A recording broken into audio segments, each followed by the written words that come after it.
Hello, good evening. It's me, Jacob Rees-Mogg, on State of the Nation tonight. Following the Chancellor's autumn statement, the government's energy regulator, Ofgem, has today announced that the energy price cap will be increased, further tightening the purse strings of the British public. How could this be remedied? You've been warned, and forewarned is forearmed.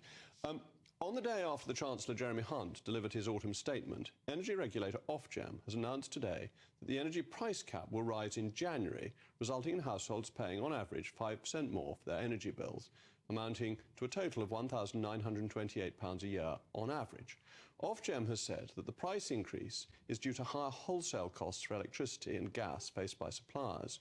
The international wholesale energy market has been erratic recently because of the Israel-Hamas war, as well as the industrial action at gas production plants in Australia.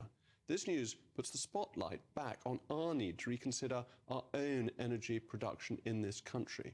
The Chancellor promised yesterday to build domestic sustainable energy and shared his long-term plans for billions of pounds of spending over the next decade. He also went on to say that it's taking too long for clean energy businesses to access the electricity grid.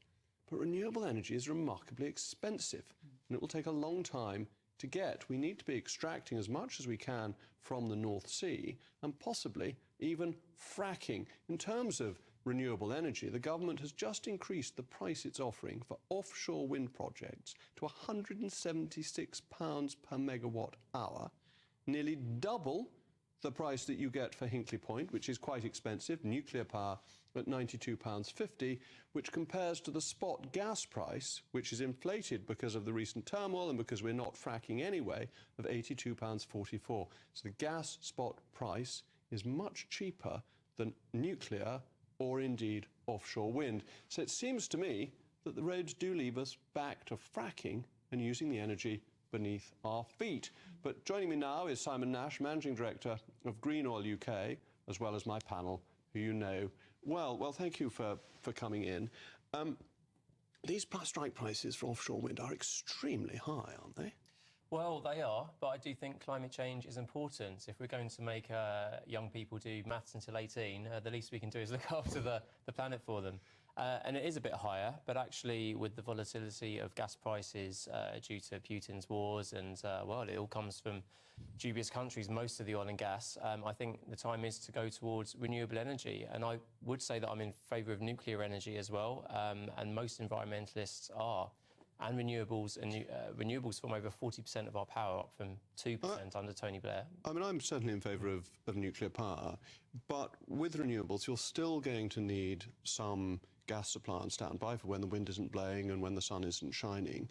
If we're going to be using gas anyway, isn't it sensible to use our own gas? And when we're sitting on trillions of cubic feet of it, extracting that, the shale gas, which America has done so successfully. Yeah, well, I'd argue in America it wasn't successful. It caused a lot of pollution, people having their tap water with gas in it. But that's not true. You know that those stories have all been debunked. There's never been gas coming out of taps. It's just not accurate. Oh, OK, well, I didn't know that. Sorry.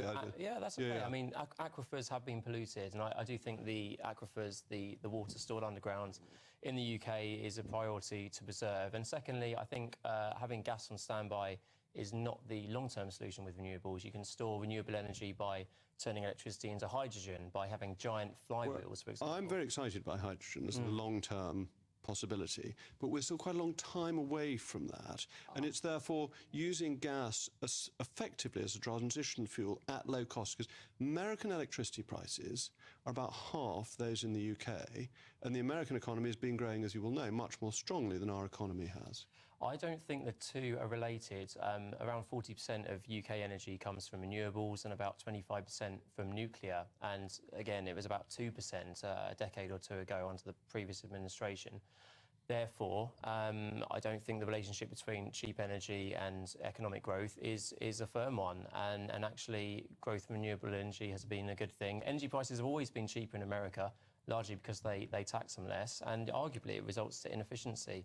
And again, in the UK, we have shops leaving their doors open with the heating on, people at home not wearing jumpers and just having the heating on.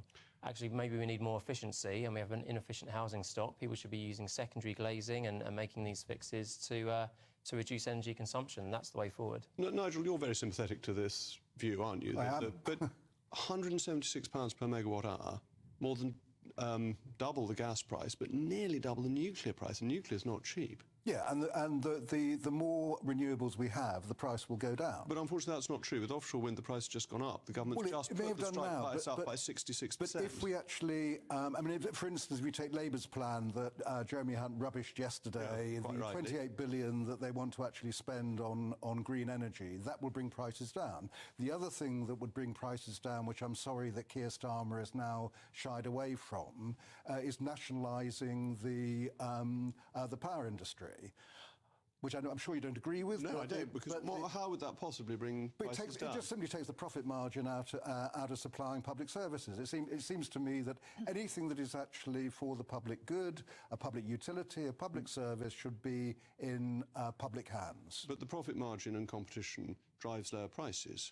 Well, where this does is the argument over capitalism, that's right. Yeah. But I admire your frankness in saying you want to go back to Clause 4. Well, I mean, a lot of those energy suppliers are just bill takers. You get Ecotricity, the ones producing renewable energy. A lot of these so-called, free market energy suppliers, they're just issuing energy bills. I mean, it's ridiculous. They don't even issue paper bills and take checks anymore. They're just glorified order takers, and maybe the government could cut that out. But actually, it's innovation in the supply and in billing that has reduced prices for consumers. That's been very important.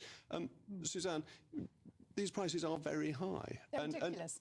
But as you know, Jacob, the last auction round for offshore wind failed completely, because nobody could afford to actually put the infrastructure in for the price the government was offering. So obviously the price had to go up.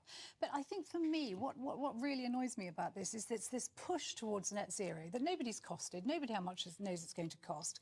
The technology isn't there, the infrastructure isn't there, yet we're all paying, 12% extra on our bills to fund this? And yet millions of us are living in fuel poverty. And yet the prices still keep going up. Interestingly, Ofgem today, I have to say, we need to look at Ofgem. It's been a complete failure. It was originally, I think, brought in 2018 to try and get prices down because everyone felt they were being ripped off by energy companies.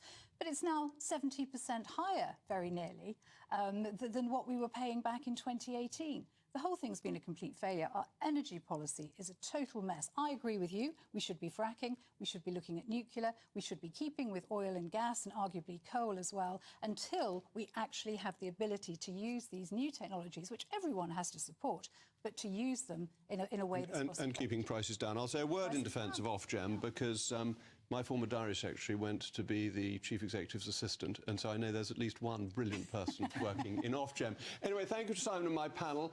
Do let me know how this price increase will affect you. Coming up, what lessons can we learn from the Dutch election? Plus, is the FA right not to light up the Wembley Arch for humanitarian causes in future?